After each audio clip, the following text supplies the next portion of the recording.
Up on Monday, down on Tuesday, and mixed again at midweek. That's the story so far this week with soybeans. Michelle Rook is back to discuss what's causing all of this fluctuation with Darren Frye of Water Street Solutions.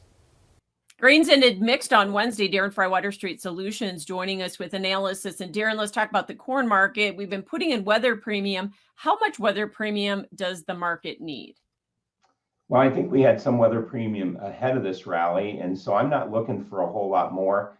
I think December corn has good resistance between 521 and 531 area. Looking for a top sometime here midweek. Same thing on the July, only that number would be a little higher, 585 to 595, I think is where resistance is. And I think tomorrow will be important. We have a few more days of weather model runs here ahead of the weekend, a 3-day weekend.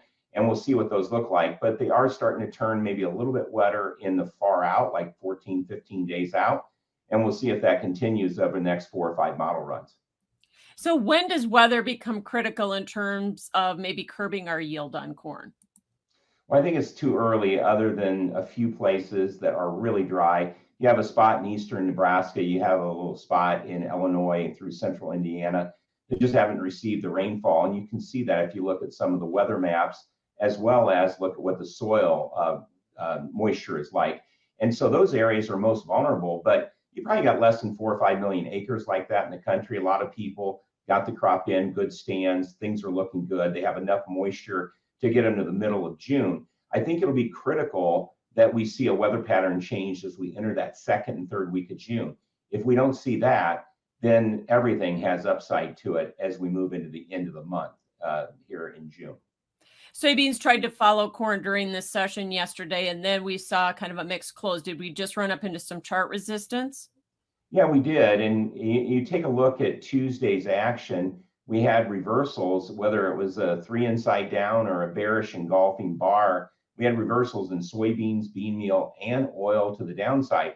We challenged the upper range of yesterday's trade, but then on Tuesday, but then we just fell short and we headed south again. So the beans don't seem to care about the weather issue at all. They're kind of trading on their own island, kind of like wheat. You know, wheat isn't getting concerned about what corn's concerned about, and wheat's headed south as well. So has wheat taken out too much risk premium? You know, I don't know. Fundamentally, I just think the wheat crop, Kansas City wheat crop, is in a lot of trouble. I think these rains are going to help in some ways. Other ways are going to complicate things out there, bringing on a lot of weed pressure. I don't know if farmers west of Wichita are going to spray fungicide on a 10, 15 bushel wheat crop. So, I just think the rain is complicating things. I think it's going to help them for their summer crops, which is a positive, and that's good. But, I don't know. Wheat looks straight down on the chart. I think we got more downside to go.